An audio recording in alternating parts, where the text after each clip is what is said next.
Logan, I simply can't believe it. My little boy is coming home. Watch that stuff. Our little boy. I'm sorry. My grandmotherly pride has overwhelmed my good sense. You're forgiven this once. And speaking of good sense, I just thought of something. What? We're not ready for him to come home yet. The crib has been in storage so long, it's probably got mold on it. Oh, for heaven's sake, stop fretting. All that's been taken care of. What? Right after Judge Lewis handed down his decision, I called Bennett's and ordered everything Jaimey could possibly need. Well, maybe a little more than he actually needs, but then why take a chance? Oh, you didn't. I can't tell you what pleasure it gave me to make that phone call. I put everything on special delivery, and it's being delivered here this morning. You know what you are? You're Superwoman. That's, you probably got a big red S on your chest. Super Grandma will, too. But now, please, let's get down to business. It's time to make that phone call to Raven. Yeah, I better let her know I'm on my way over. You know, I don't even know what Jaimey eats anymore. Oh, let me worry about that, will you? And tomorrow we'll make an appointment with his pediatrician. That's a good idea. I'm going to do everything I can to make this transition as easy and smooth as possible, Logan. You're fantastic. You want to get married? Hello? Hello, Raven, this is Logan. Yes, I knew you'd call this morning. You want to make some gloating remark, right? No, I'm not interested in gloating, just Jaimey. I want to come by and pick him up. What's the hurry? I didn't think you'd want him on your hands any longer than necessary, so I thought I'd come by and get him. Well, no. Logan, look, he's a mess. I have to feed him, I have to bathe him, I have to clothe him. He won't be ready for at least 2 hours. All right, I'll be there in exactly 2 hours. All right, I'll tell him to expect you. Thank you. Goodbye. Goodbye. Well, guess I'll go by the office and clear up my schedule for this afternoon, then I'll pick up Jaimey. Raven says she needs a couple of more hours. Oh, really? And in exactly 1 hour, Jaimey, you and I are going to be on our way to the airport. And then we're going to go to England. Would you like that? Yes, we'll go to England. Isn't that fun?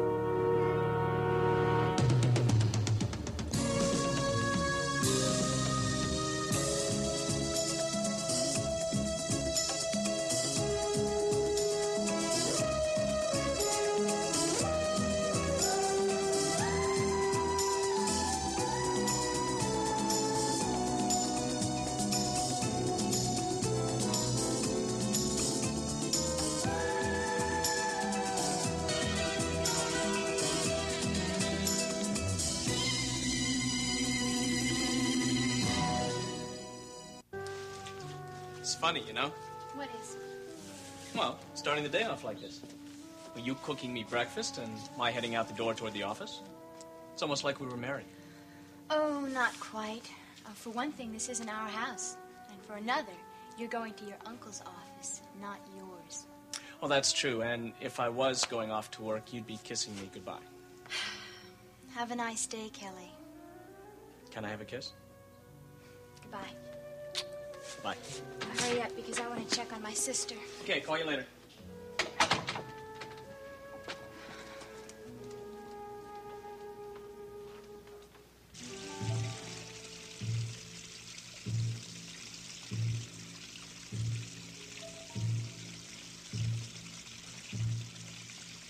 Nicole? Nicole, are you in there? Nicole? Nicole? Nicole? Come on in, Mike. You have good reason to be pleased with yourself, Cliff. You really pulled the rabbit out of the hat this time. Look, Mike, I'm not going to fool myself. You're the one that pulled the rabbit out of the hat. Or I should say the letter out of the magazine. Well, it was just fate, that's all. Can't believe that I had Raven's letter right here all the time and never knew it. And then you walked into that courtroom and there it was, our old case. Oh, a sweet victory. Well, the victory was Logan's, getting his little boy back. He's going to be in your debt forever, Cliff. You mean it's going to take him that long to pay his bill? You were responsible for that letter turning up. If you hadn't searched Elliot Dorn's office that night, you would have never found that magazine. Yeah, I guess that's right. All's well that ends well. Yep. This case has ended happily. Now let's hope that the Dorn case goes well, too. Yeah, you know, I might be able to pick up some points on that one, too. Yeah, you mentioned something about that at the Scotts yesterday. As a matter of fact, I quoted you last night, Cliff. You quoted me. To who? To whom? To Kelly McGrath, my nephew. As a matter of fact, he's going to be here any minute in the office to see me. Well, why didn't you quote me to Kelly? Wanted to ease his mind a bit. As you may know, he's painted himself into a corner in this case. Not only did he have that fight with Elliot Dorn that night, but he decided to go back there to retrieve his puppets, probably about the same time the murder was being committed. Yeah, I know. Deborah told me the whole story. Not that she thinks he did it, you know.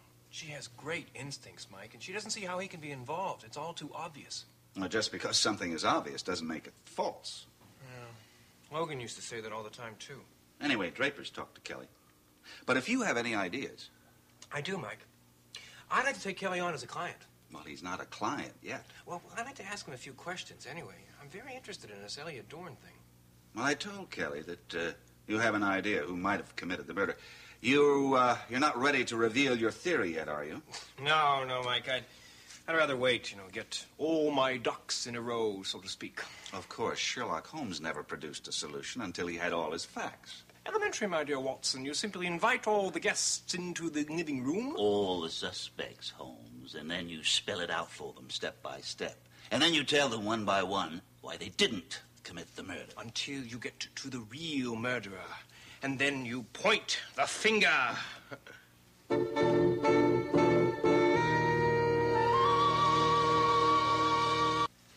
Well, I really appreciate it, Cliff, but I don't know if I can tell you any more than what I told Draper. Well, I appreciate you going through the story again. You see, I have an advantage over Draper. I know the investigating officers very well. Just for your information, Cliff, there are 8 investigating officers. Now, you only know 2 of them. But they're 2 of the best, aren't they? You mean Detectives Saxon and Stoner? Yeah, but they haven't taken me off their suspect list yet, have they? Well, to be perfectly honest with you, they haven't. But I'm sure that'll change when they find out your background. Your background? Well, yeah. Mike and Nancy and, of course, your parents. That's not to say that would mean anything if they come upon any real hot evidence, like, let's say, your fingerprints on the murder weapon. There were no fingerprints, Cliff. All right, or Elliot Dorn's blood on your handkerchief or one of your puppets. A puppet? Why did you say that? You are a puppeteer, and a puppet could be used as a glove. Look, I don't want to depress you. I'm on your side, believe me. And as I said, so are Deborah and Calvin. Maybe I'd better tell him, Mike. You didn't tell Draper, I understand. No, I didn't. Tell me what? What are you talking about?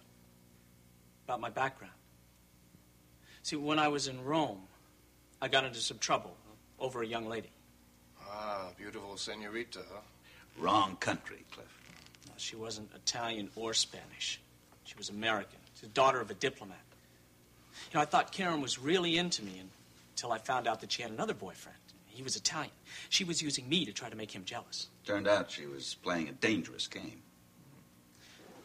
One night, she called me up and asked me to meet her in a secluded spot. So I did. 3 men jumped us, all with hoods over their faces. They beat me up and they attacked her. Wow. Yeah, wow is right. The worst part came afterwards. When the police interrogated Karen, she accused me of attacking her. She didn't mention a word about the 3 guys who jumped us. Well, why'd you do that? One of the 3 men was her boyfriend. It was an act of revenge, and she didn't want to turn her boyfriend in. So she turned me in. But she didn't bring charges against Kelly. She was just trying to get her boyfriend off the hook. Kelly was no more than a sacrificial lamb. See, now, that's why I left Rome. Because my parents were suffering so much from the scandal. That is some background. You haven't changed your mind about helping me in case I need it? Oh, no, of course not. No. Good. Oh, wow, Mike, listen, I have that job interview at 11:30. Oh? Well, then you better get going. Yeah. Kelly, incidentally, I promise you a better dinner tonight than we had last night. Nancy will be back home. That'll be good for both of us. Good luck in the interview. Thank you. So long, Kelly. Thank you, Cliff.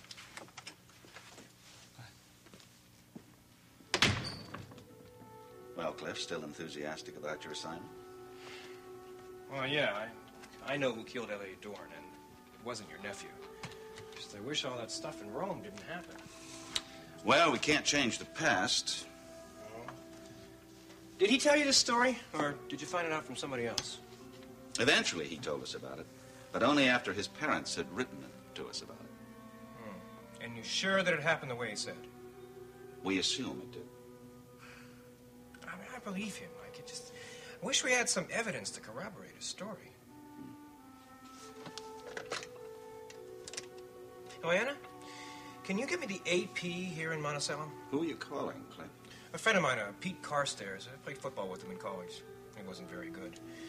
Anyway, he's a reporter now, a foreign correspondent type, and he was in Rome about 4 or 5 weeks ago, working for the AP there. You don't mind if I call him and ask him a few questions, do you? No, I don't mind. Not at all. If you really think it's necessary.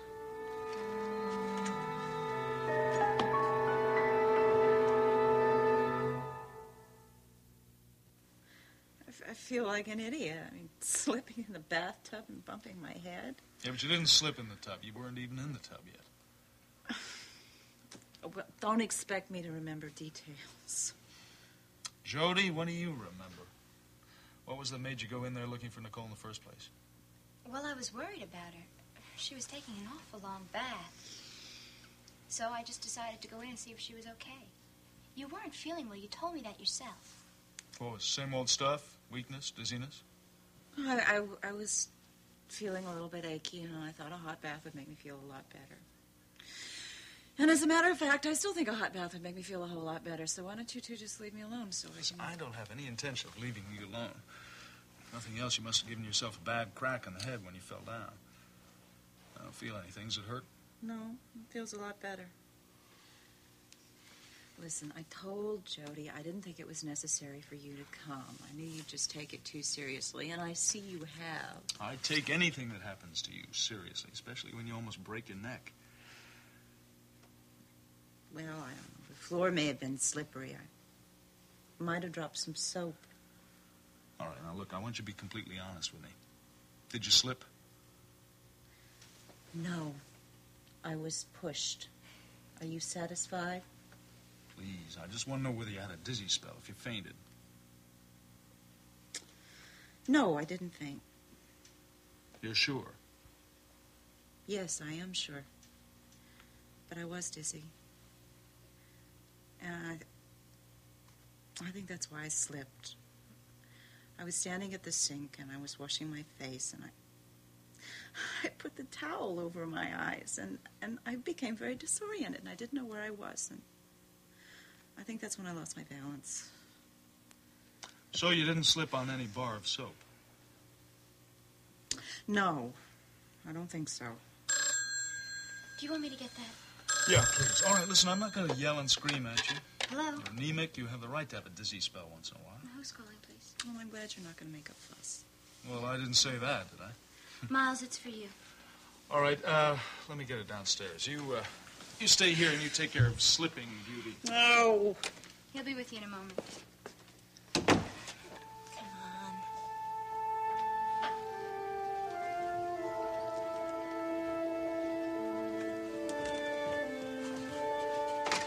Okay, Jody, I have it.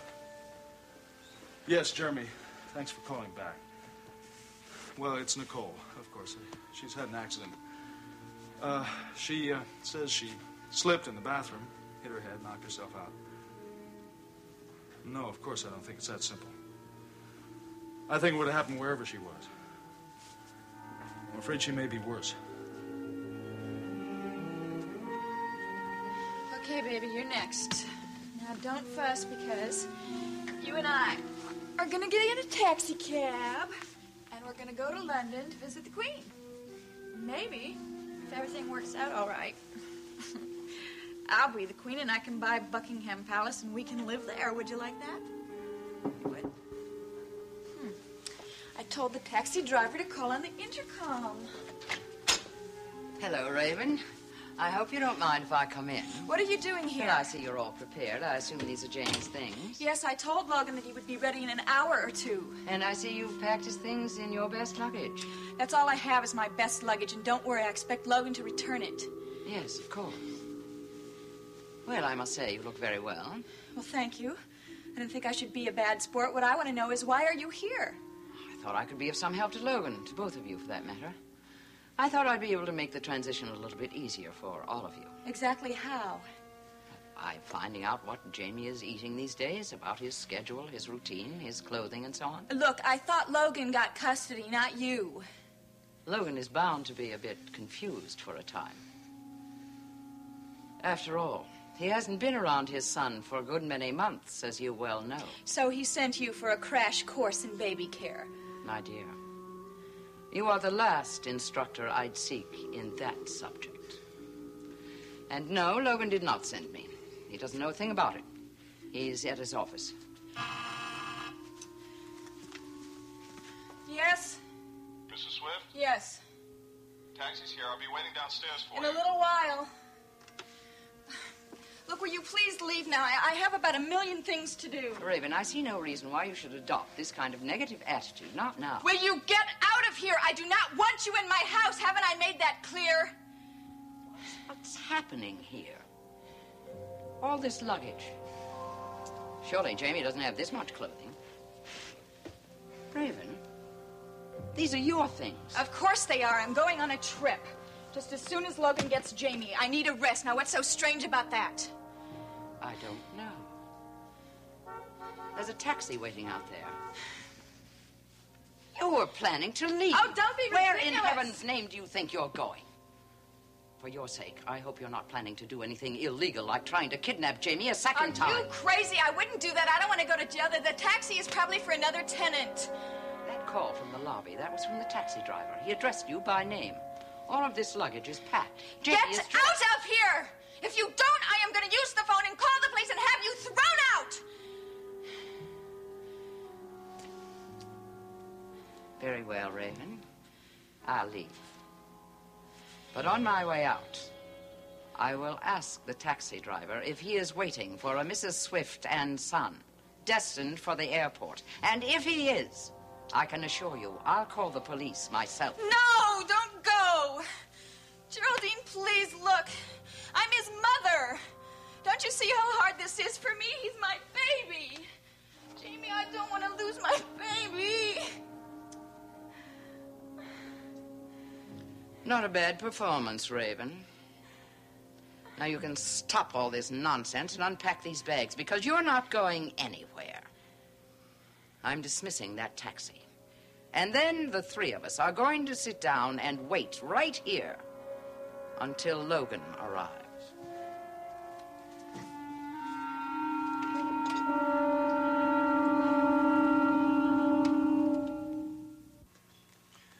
Oh, Mike. Look, Mike, tell me honestly, are you upset that I called Pete to find out about Kelly's story? No, Cliff, I admire your thoroughness. Not that it would make any difference. You see, I still believe Kelly's story about Elliot Dorn, no matter what you find out from your friend. You're probably right. I trust Kelly, honestly. Well, so do I. But let me know if you hear anything, okay? All right. I'm sorry. I know I've been ignoring you. But I've been very busy lately. Hello, Anna. Oh, you bet. Put him right on. Buongiorno, Pietro. How's the big football star? Huh? Ha! So, you finally decided to pay me that 20. Do I owe you money? No, but I say that to all the people I haven't heard from for a long time. You never know. Same old Pete, huh? I would have thought that Italy would have changed you. It did. I must have put on 30 pounds. The food is unbelievable, Look, Cliffy. enough of this small talk, all right? What I called you about was a rape-assault case involving a diplomat's daughter. Yes, my little backup quarterback. I've got your message right here. I didn't have to dig out any file on this case. It wasn't too long ago, and it's still pretty fresh in my mind. As a matter of fact, it caused quite a sensation. Well, what happened? Well, you got the basic story, right? The daughter of somebody from the trade mission was going with this young American guy named Pollock. Pollock? Pollock, that's not his name. Well, sure it is. I remember from the headlines. Kelly Pollock. His father was an architect. Pollock? You know, you're right. His father's name is Pollock, but the name he's using here is McGrath. Kelly? That must be his mother's name. You think that's because of the headlines? Well, the kid, he claimed he wasn't the one who attacked the girl. He said 3 guys beat him up and dragged him off. There was only one thing wrong with it. The girl said it was him. Well, didn't he offer any alternate theory? Yeah, a lot of us had an alternate theory. This girl was trouble, Cliffy, with a capital T. She had this Italian boyfriend. She kept him dangling from a string, trying to make him jealous. Yeah, I heard about that. Obviously, she succeeded. Yeah, she didn't know she was playing with dynamite, though. Anyway, Pollock, the American kid, said that it must have been her boyfriend, and now she was protecting him. Well, what do you think happened, Pete? I think he was telling the truth. I'll tell you another thing. This kid has a pretty mean temper, too. But you're absolutely sure he did not attack that girl. You're right. Well, look, don't quote me on that, you know. I'm not sure of anything. And I guess we'll never know for sure now. Well, no, we might be able to locate this girl. She might come forward and change her story. No, the girl and her family left Rome over 2 months ago. And as for her Italian boyfriend, he'll never say another word. He's dead. Dead? Yep. Stabbed to death. I mean, stabbed? Uh-huh. Just before Pollock, whatever you want to call him, just before he went back to the States. Now, listen, I gotta go. I got a deadline. And, Cliffy, call me again when you do owe me money. Ciao. Yeah. Bye, Pete. Stabbed, huh?